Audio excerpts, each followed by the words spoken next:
Assalamualaikum warahmatullahi wabarakatuh. Gambar yang saya derekkan di samping ini adalah Ahmad Ozi Nudin. Kemarin membuat heboh, dikeroyok oleh aparat dan preman di areal pagar laut, di areal SHGB, di areal tempat di mana pemalsuan sertifikat pembela rakyat kecil. Dan sebelumnya juga sempat beliau ini bentrok masalah eksekusi rumah yang dibelanya.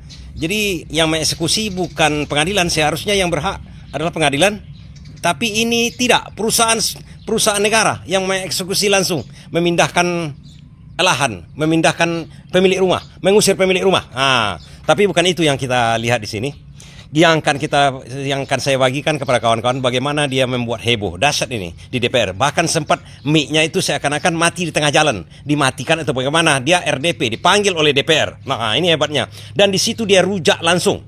Dia rujak Menteri KKP, Menteri Pertanahan, bahkan Kapolri. Bukan main-main kawan kita ini satu. Seakan-akan dia punya nyawa 9 tuh. Nyalinya cukup kuat untuk membela rakyat kecil. Dan dia tidak main-main. Sampai aguan sekarang tidak tersentuh katanya. Dia katakan di depan DPR. Dipanggil DPR dia. Saya bagikan videonya kepada kawan-kawan nanti. Dan begitu juga Jokowi seperti biasa. Dan aguan. Dia kontan-kontan menyebutkan aguan itu penjahat negara ini. Seakan-akan dia membuat negara sendiri di dalam negara kita ini. Dan dia memang berjuang untuk rakyat kecil. Dan nampaknya memang murni sekali kawan-kawan. Karena ada terakhir PDIP dia katakan begini. Kita ingin bagaimana negara kita ini diwariskan kepada anak cucu kita ini sebagai tempat yang baik bagi mereka. Janganlah diteruskan seperti ini katanya. Itu tapi memang dari niat, dari perlakuan dia, kelakuan dia. Dari rekam jejaknya patut kita aspirasi dia ini, si Ahmad Ozi Nudin ini. Ya, supaya tidak panjang, supaya nampak sama kawan-kawan keberanian dia di depan DPR. Dia katakan, saya bagikan videonya, saya kutip dari TV Parlemen Indonesia. Untuk melakukan proses reklamasi dan rekonstruksi wilayah laut dengan dalih itu adalah tanah musnah yang sudah dipersiapkan belitnya peraturannya di PP nomor 18 tahun 2021. Di pasal 66 itu tegas diatur bahwa tanah musnah ini, yang punya hak atas tanah musnah memperoleh 2 hal di pasal 66 PP 18 2001. Yang pertama adalah hak untuk reklamasi atau rekonstruksi.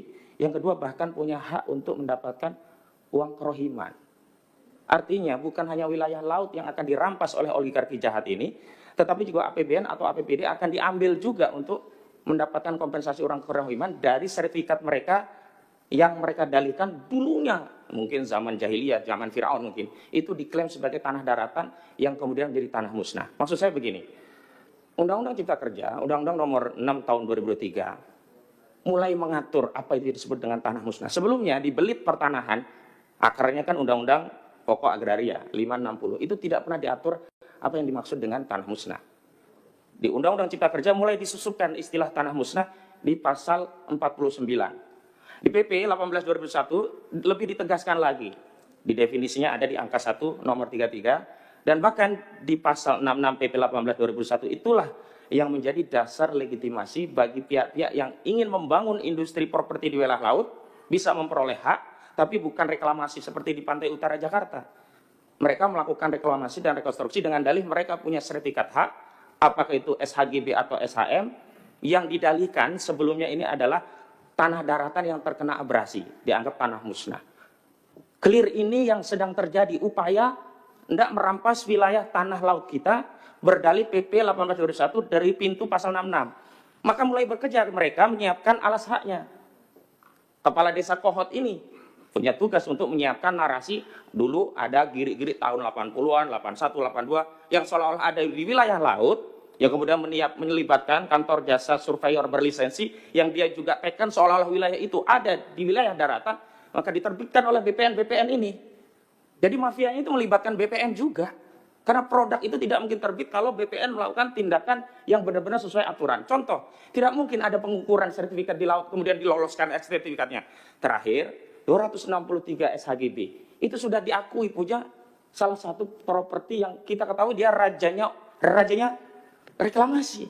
Agung Sedayu Group, proyeknya apa? Pantai Indah Kapuk 2. Motifnya apa? Itu nanti akan direklamasi atau direkonstruksi. Menggunakan apa? Pasal 66 PP 18 tahun 2001. Siapa yang membiayai? Tentu yang punya kepentingan terhadap reklamasi, dialah yang membiayai. Gak mungkin Arsin. Duit dari mana Arsin membiayai?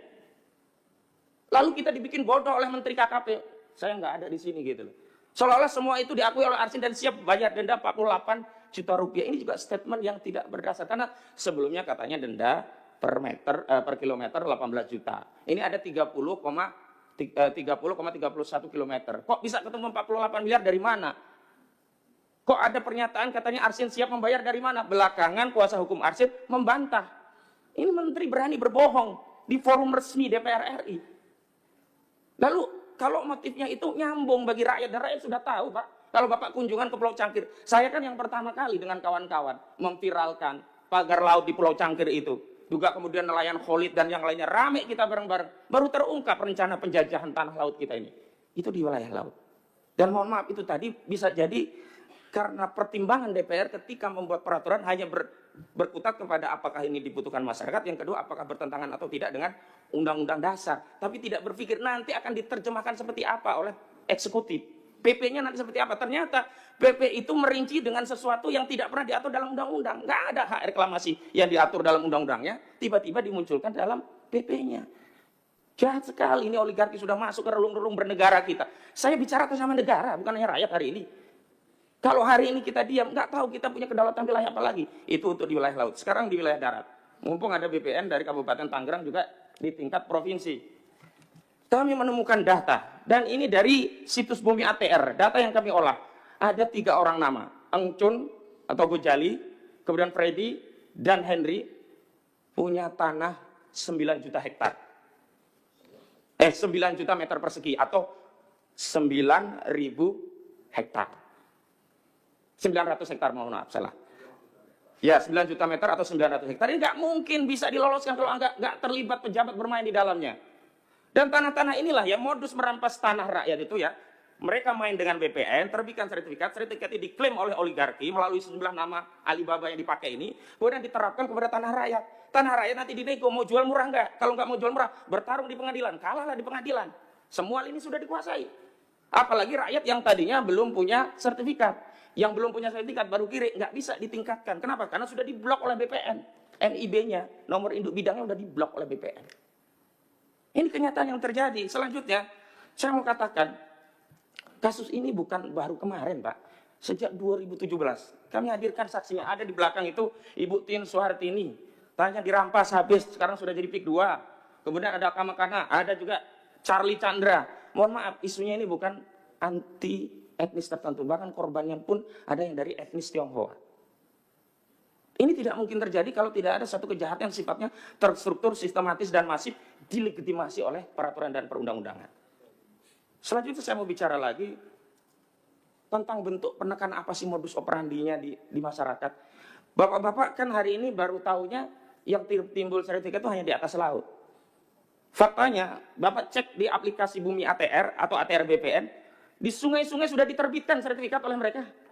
Jadi mau dikuasai semuanya, laut dikuasai, sungai dikuasai, darat dirampas. Kenapa kami konsisten menggunakan terminologi merampas tanah rakyat? Kenapa? Definisi merampas adalah mengambil tanah dari pemiliknya tanpa keridhaan. Baik karena harganya murah, tidak dibayar harga, apalagi dengan intimidasi dan sebagainya. Bapak coba ke Kronjo. Tanah di Kronjo itu ada yang dibayar berapa? Rp30.000 per meter. Ada yang Rp50.000. Itu pun belum dibayar semua. Ada seorang petani di Kronjo sedang menunggu panen sawahnya. Tiba-tiba datang tanah urukan menumbun tanah sawah tadi. Ini dekat dengan sungai yang sebelumnya sudah diuruk. Kalau sekarang sudah dinormalisasi, namanya Sungai Kalimalang. 20 meter lebarnya, 3 kilometer diuruk. Karena rame inilah alhamdulillah dinormalisasi. Tapi di dekat situ juga ada sawah menjelang panen, tidak ditanya pemiliknya, langsung diuruk. Kebingungan ini. Akhirnya apa? Mereka tanya ke kepala desa. Kepala desa dijembatani, akhirnya dinego biar menerima 50 juta. Artinya kepala desa terlibat semua.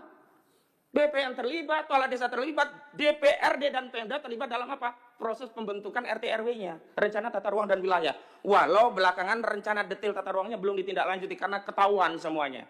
Apa dasar mereka? Rencana tata ruang di wilayah itu menyebabkan apa? BPN bisa menerbitkan sertifikat di wilayah laut, seolah-olah itu kawasannya menjadi kawasan industri. Dan ini disebutkan juga oleh direktur dari Agung Sedayu Group, Nono Sampono. Dan dia berdalih, oh itu kan dulu tanah terkena abrasi. Bohong nih Pak, gak ada tanah abrasi di Tangerang. Kalau mau saya kasih garis besarnya, tanah abrasi itu mungkin terjadi di pantai selatan, karena angin kita arahnya ke Australia. Kalau pantai utara, bukan abrasi, malah terjadi sedimentasi. Karena ada material dari laut yang dibawa ke daratan. Makanya Wahyu Saktitonegoro udah bilang, motif pagar laut itu adalah untuk mengumpulkan sedimentasi. Pertanyaannya, dia sudah tahu itu motifnya. Lalu dari mana dia bisa bicara itu? Kalau terjadi sedimentasi, untuk apa? Untuk kolam penangkaran buaya? Nggak mungkin.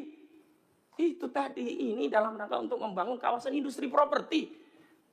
Aguan ini sudah pernah gagal di Jakarta. Mau dia coba sekarang di wilayah Banten dan semua wilayah lainnya sudah ada. Dan mohon maaf Pak, kalau diperhatikan kenapa ada fenomena sertifikat di atas laut, itu semuanya rata-rata setelah tahun 2021 mereka memanfaatkan PP 1821 pasal 66 karena mereka ingin mendapatkan hak untuk melakukan reklamasi atau rekonstruksi berdalih tanah mereka menjadi tanah musnah. Bapak pimpinan yang saya hormati, juga anggota dewan yang terhormat, saya ingin fokus juga kepada apa sih peran kita sesuai dengan fungsi yang melekat pada kita, termasuk kewenangan kita. Kalau dari kami Pak, kami sudah sampaikan memang kami menggugat. Ada 9 entitas yang kami gugat. 1 sampai 8 sebagai tergugat, 1 sebagai turut tergugat. Turut tergugatnya adalah Kementerian Keuangan. Untuk apa?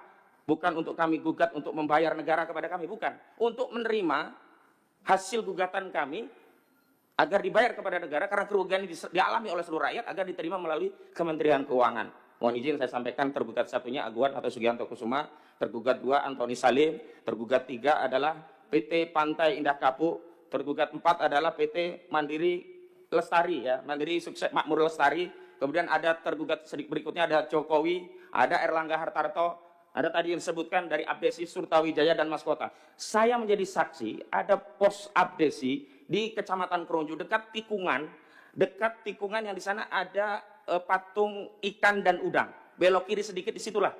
Sebelumnya waktu saya dengan kawan-kawan dari LBH Muhammadiyah belum hadir di situ, itu masih terpampang plakatnya. Tapi ketika rekan Gufroni dari LBH Muhammadiyah membuat video di depan kantor ABS itu, sekarang udah dihilangkan. Saya bilang kepada saudara Gufroni, laporkan saja itu obstruction of justice, itu menghilangkan barang bukti keterlibatan ABS dalam perampasan tanah rakyat. Karena itu agar kita bisa berbagi juga dengan yang lainnya, satu hal yang ingin saya sampaikan juga bahwa PP ini Pak, Januari 2026 akan menihilkan hak rakyat di mana bukti-bukti kepemilikan rakyat tanah adat yang selama ini sudah menjadi pegangan mereka seperti Giri, Kikitir, Kohir dan seterusnya itu tidak akan diakui. Nanti oligarki ini kalau mau merampas tanah lebih mudah, dia cukup main dengan BPN. Sekarang saja yang PP ini belum berlaku per Januari masih diakui Giri, masih boleh untuk peningkatan hak untuk menjadi SHM atau SHGB. Itu saja sudah banyak yang dirampas dengan modus menimpakan, di overlap. Produk BPN ini di overlap punya rakyat. BPN kemudian ngepro kepada oligarki. Makanya kemarin nggak benar itu Pak. Katanya sudah diberi sanksi tegas. Itu yang diberi sanksi tegas udah pensiun. Salah satunya kepala BPN kabupaten itu. Dari mana orang pensiun diberi sanksi tegas dan diturunkan dari jabatannya? Jabatan apa? Kok kita semua sekarang dibodoh-bodohi begini Pak? Kita mau bernegara seperti apa kita ini? Apakah kita akan membiarkan negara ini dikuasai oleh swasta? Apakah, nah tadi negara, kita itu entitas negara loh Pak.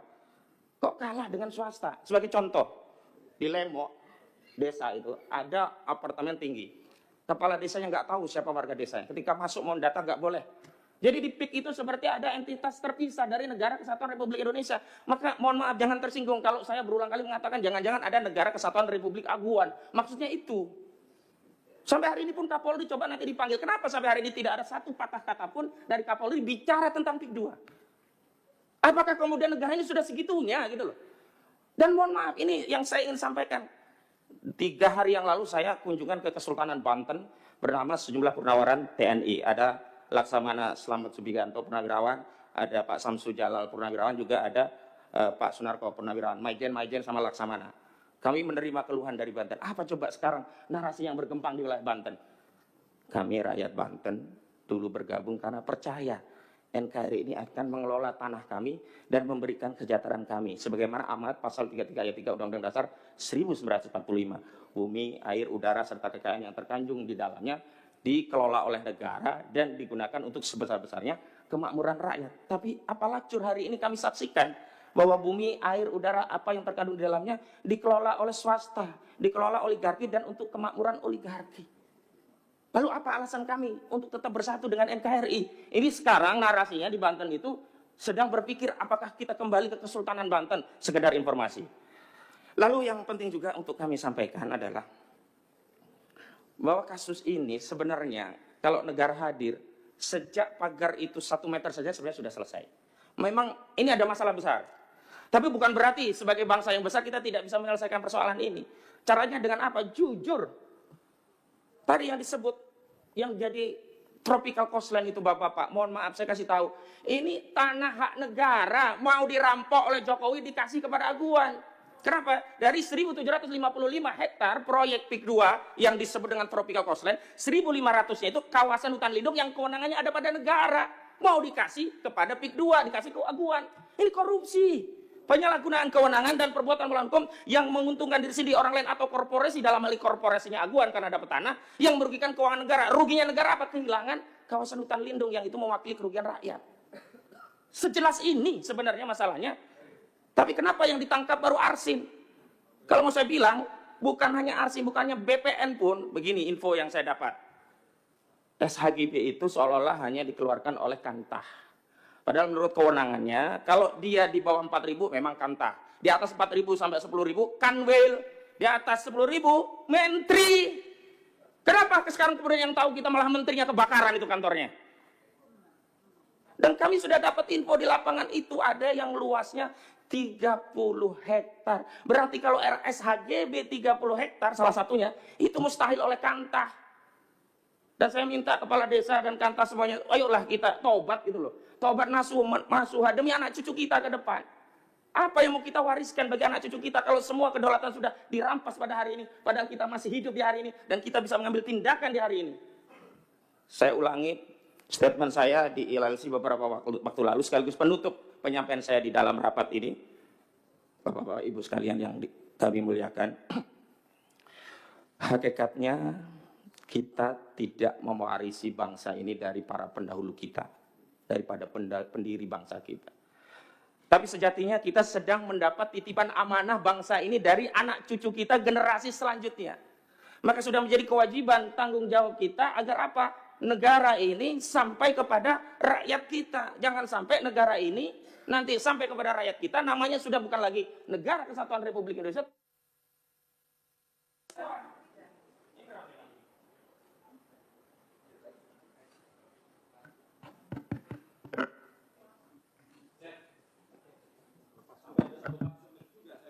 Enggak. Saya klarifikasi itu enggak ada sabotase. Kalau sabotase berarti saya instruksi. Tapi ini kan enggak, mati sendiri. Oke. Saya memberikan waktu seluas-luasnya, Bapak mau bicara apa saja silakan. Tolong dicek dulu, mungkin ada yang kesenggol kabel-kabelnya. Ini biasanya ada yang kesenggol kabel-kabelnya.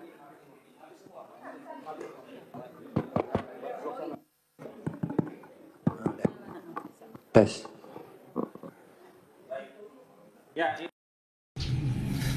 Ini benar-benar berani anak ini, Ahmad Ozinuddin ini. Kenapa kita katakan berani? Memang dia sudah diancam, seperti Said Didu kemarin itu sudah diancam keluarganya. Termasuk dia, Ahmad Ozinuddin ini seorang pengacara, dia tidak gentar. Dia malahan tantang, dia sebutkan orang-orangnya, siapa cukong-cukong. Itu bukan tanpa resiko, kawan-kawan. Kalau kita sudah di lapangan, di dunia premanisme, di dunia lapangan itu, kita sebutkan orangnya seperti Ahmad Ozinuddin ini, dia sebutkan siapa oknum-oknum di pemerintahan, bukan oknum lagi. Kalau di jenis menteri itu disebutkannya itu, bukan oknum lagi, itu negara dikatakannya itu. Bahkan Kapolri disebutkan di situ. Itu bukan main-main keberanian dia siap mati kayaknya nih.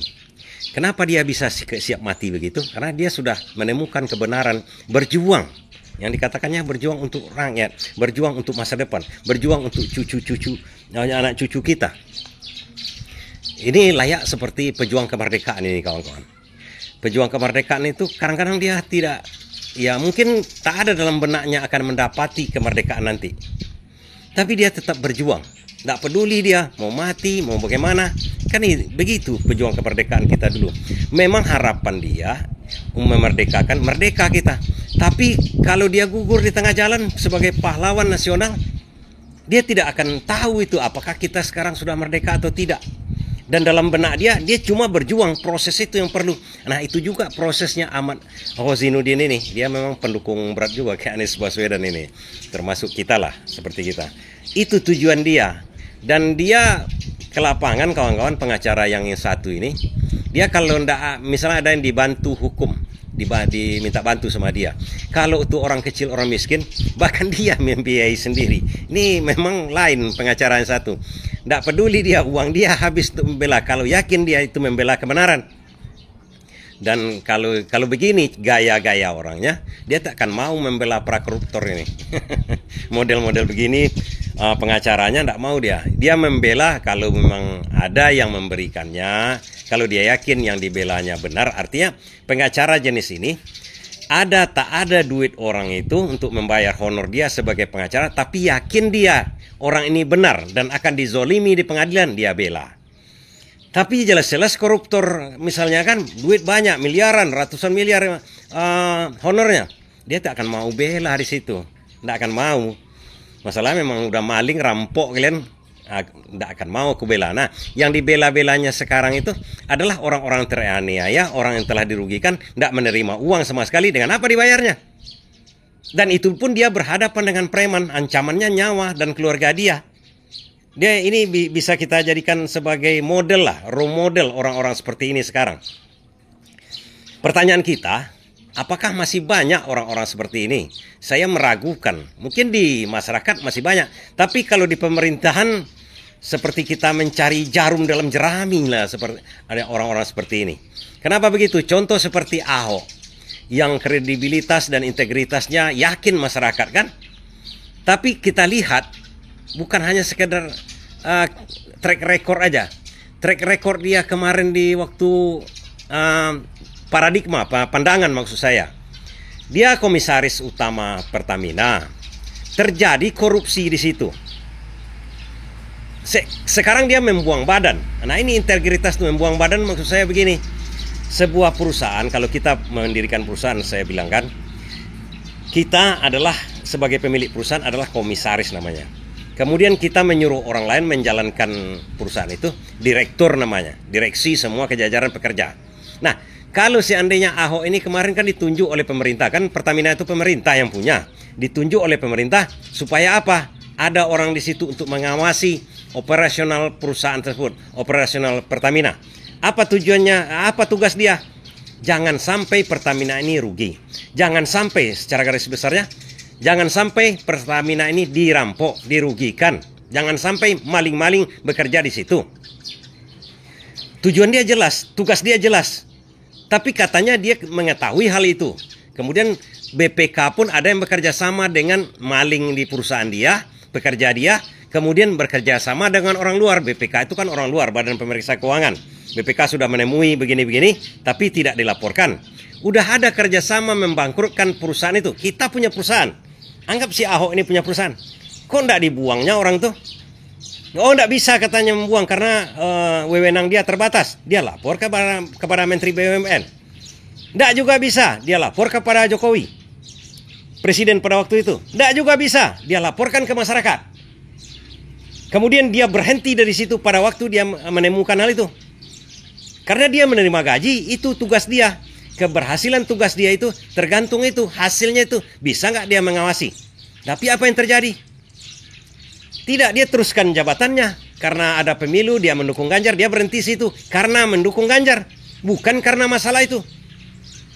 Setelah itu, kalau dia tahu kejadian seperti itu, artinya gaji yang diterima dia itu haram semuanya sesudah itu.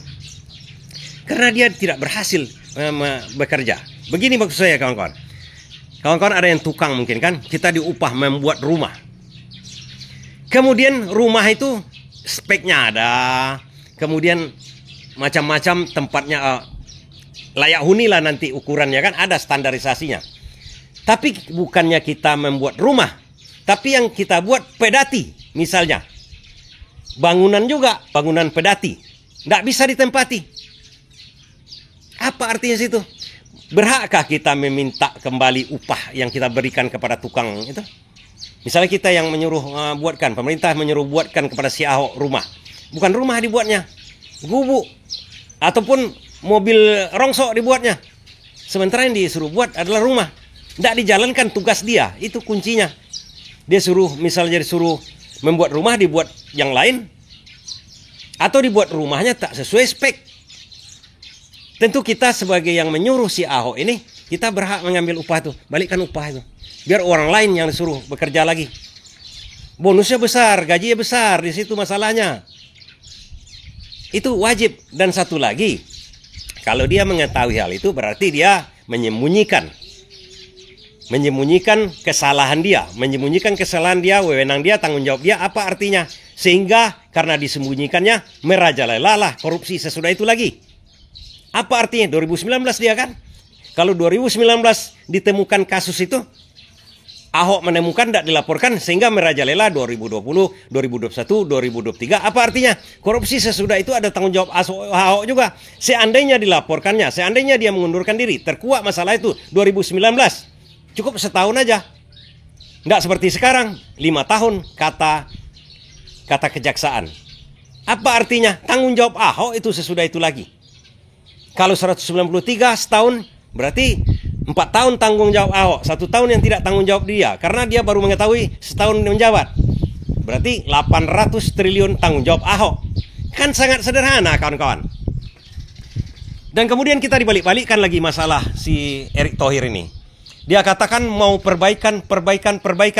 Kita perbaiki. Jadi selama ini apa kerjanya di situ? Dia disuruh tanggung jawab di situ. Lontong pecel dari perbaiki. Kenapa tidak 5 tahun atau 10 tahun yang lalu sejak dia menjadi Menteri BUMN? Dia harus diperiksa juga. Bisa-bisa keterkaitan dengan dia. Bisa-bisa dia sudah mengetahui sebelumnya. Bisa-bisa. Pertama, dia dipercayakan negara untuk menunjuk orang-orang yang menjabat di situ. Di situ aja tanggung jawabnya. Kita diserahkan tugas menunjuk orang-orang untuk duduk di Pertamina itu. Kemudian orang itu pada korupsi semua. Kenapa saya katakan korupsi semua? Itu direktur-direktur. Kalau BUMN ini badan usaha milik negara, menterinya Erick Thohir. Kalau ada 10 BUMN, 9 korupsi atau 8 korupsi, apa artinya di situ? Logika secara sederhana saya katakan kemarin. Sebuah kelas diajar oleh Erick Thohir, ada 30 muridnya. Kemudian 30 muridnya, 29 tak naik kelas. Siapa yang bodoh di situ? Murid atau gurunya? Erick Thohir gurunya, muridnya BUMN ini. Siapa yang bodoh? Erick, guru kan? Begitu juga dengan BUMN, sebanyak itu BUMN yang raksasa, korupsi semua. Apa contohnya? Ini sekarang Pertamina. Apa contohnya lagi? Asabri. Apa contohnya lagi? Jiwasraya. Apa contohnya lagi? PT Timah kemarin. Itu yang besar-besar, kakap-kakap itu BUMN-nya. Kalau kita periksa lagi ke bawah, Wijaya Karya, Harta Karya, Segala Karya, Karya, Garuda misalnya dulu, tersangkut semua.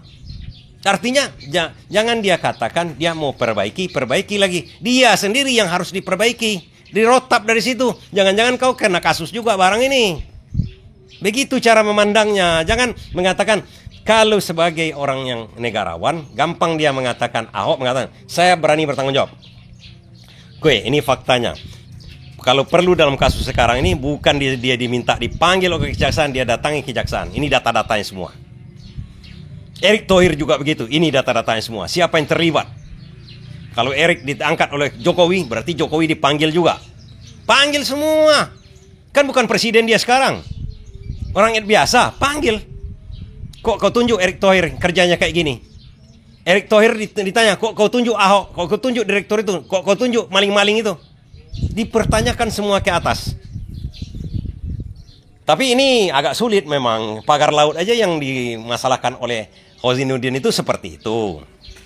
Udah di blok-blok kan, cuma kohort.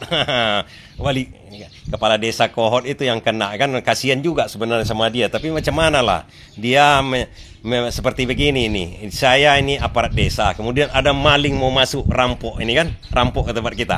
Oh, aku mau merampok ini. Kepala desanya, rampok aja katanya. Rampok aja, rampok ini semua. Warga saya ini banyak rumah-rumahnya, tidak dikunci-kunci, ada yang tidak dikunci, rampok. Begitu rampoknya mau dikejar orang, dia yang menahan. Jangan. Itu bukan rampok itu. Kan gitu itu. Wali desa Kohot, kepala desa Kohot.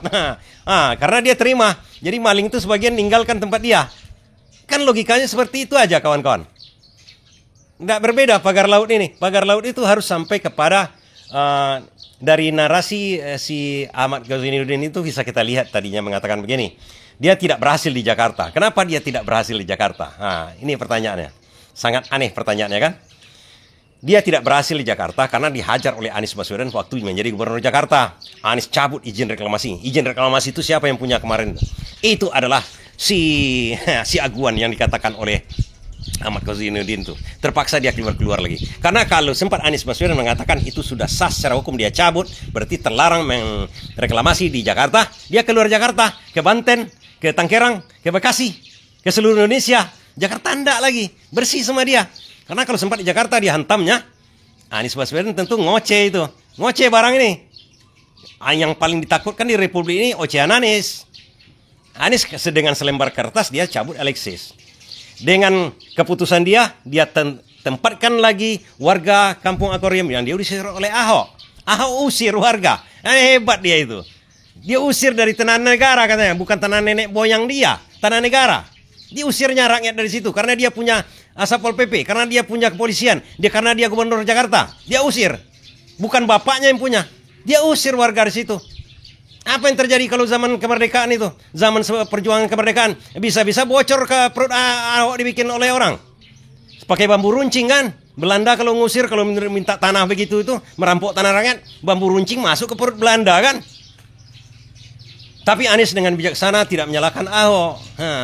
Ini pula kawan ini. Dia mengembalikan orang itu. Ini sama kalian. Dibuatkan yang lebih bagus dari yang kemarin yang diusir Ahok. Kan begitu.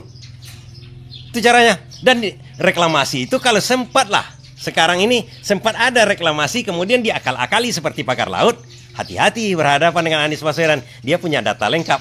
Cukup dia sentilkan sebuah surat. Ini katanya. Ini keputusan saya dulu. Jangan coba-coba sekarang lagi katanya kan. Masuk kau nanti. Bukan kau aja yang masuk. Jokowi pun bisa masuk kalau mengelindungi itu. Iya. Betul saya katakan begitu. Begitu caranya mengambil keputusannya. Bukan seperti pagar laut. Ini begini, ini begana. Ini begini, ini begana. Tidak kawan-kawan. Makanya ngamuk Ghazwanuddin itu. Tapi kita berharap memang. Tapi paling tidak, kalau saya dalam hal ini, kita apresiasi juga Prabowo, kejaksaan di sini mengungkit hal itu. Timah, kemudian di Pertamina ini, kemudian masuk lagi misalnya ke kepolisian itu yang pagar laut.